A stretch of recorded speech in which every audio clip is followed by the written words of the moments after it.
نحمدہ ونصلی علی رسولہ الکریم اما بعد فاعوذ باللہ من الشیطان الرجیم بسم اللہ الرحمن الرحیم ربی یسر ولا تعسر وتمم بالخیر وبک نستعین السلام علیکم ورحمۃ اللہ وبرکاتہ۔ سورہ یوسف کی آیت 69 to 72 میں ہم جانیں گے کہ حضرت یوسف علیہ السلام کے بھائی پر چوری کے شبہ کی وجہ کیا بنی، اور جب یہ لوگ یوسف علیہ السلام کے پاس پہنچے تو انہوں نے اپنے سگے بھائی بنیامین کو اپنے پاس خاص جگہ دی اور انہیں بتایا کہ میں تمہارا بھائی ہوں، لہٰذا تم ان باتوں پر رنجیدہ نہ ہونا جو یہ دوسرے بھائی کرتے رہے ہیں۔ پھر جب یوسف علیہ السلام نے ان کا سامان تیار کر دیا تو پانی پینے کا پیالہ اپنے سگے بھائی کے کجاوے میں رکھوا دیا۔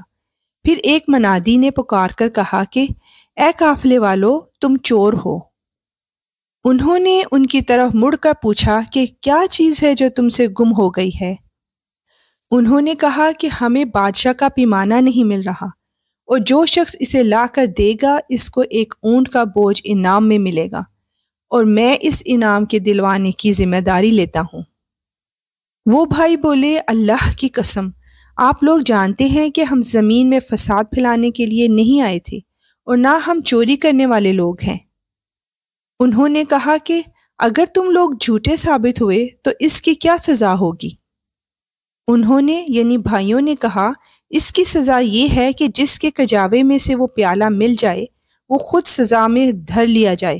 جو لوگ ظلم کرتے ہیں ہم ان کو ایسی ہی سزا دیا کرتے ہیں۔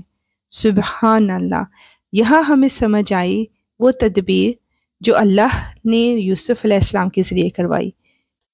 چنانچہ یوسف علیہ السلام نے اپنے سگے بھائی کے تھیلے سے پہلے دوسرے بھائیوں کے تھیلوں کی تلاشی شروع کی، پھر اس پیالے کو اپنے سگے بھائی کے تھیلے میں سے برآمد کر لیا۔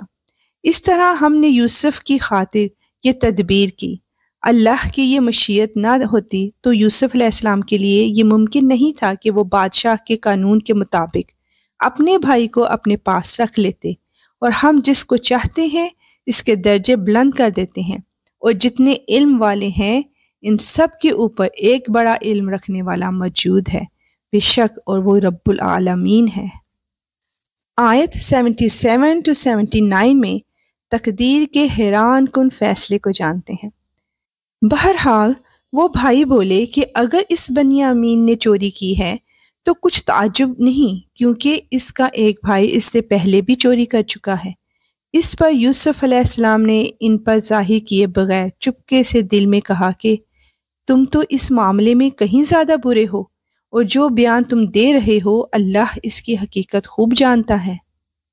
اب وہ کہنے لگے کہ اے عزیز، اس کا ایک بہت برا باپ ہے، اس لیے اس کی جگہ ہم میں سے کسی کو اپنے پاس رکھ لیجیے، ہم آپ کو ان لوگوں میں سے سمجھتے ہیں جو احسان کیا کرتے ہیں۔ یوسف علیہ السلام نے کہا، اس ناانصافی سے میں اللہ کی پناہ مانگتا ہوں کہ جس شخص کے پاس سے ہماری چیز ملی ہے اس کو چھوڑ کر کسی اور کو پکڑ لیں۔ اگر ہم ایسا کریں گے تو یقینی طور پر ہم ظالم ہوں گے۔ اللہ اکبر۔ آیت 80 to 82 میں حضرت یوسف علیہ السلام کی اعلیٰ ظرفی کو دیکھیں گے۔ چنانچہ جب وہ یوسف علیہ السلام سے مایوس ہو گئے تو الگ ہو کر چپکے چپکے مشورہ کرنے لگے۔ ان سب میں سے جو بڑا تھا اس نے کہا، کیا تمہیں معلوم نہیں کہ تمہارے والد نے تم سے اللہ کے نام پر عہد لیا تھا، اور اس سے پہلے تم یوسف علیہ السلام کے معاملے میں بھی جو قصور کر چکے ہو وہ بھی معلوم ہے، لہٰذا میں تو اس ملک سے اس وقت تک نہیں ٹلوں گا جب تک میرے والد مجھے اجازت نہ دیں، یا اللہ ہی میرے حق میں کوئی فیصلہ فرما دے، اور وہی سب سے بہتر فیصلہ کرنے والا ہے۔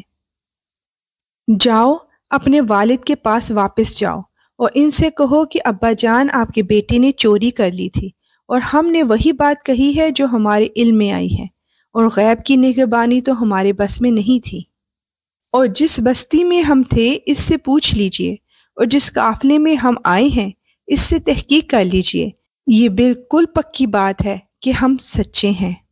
انشاءاللہ ملیں گے اس قصے کی نیکسٹ آیات کے ساتھ۔ اب اجازت، وآخر دعوانا أن الحمد لله رب العالمين.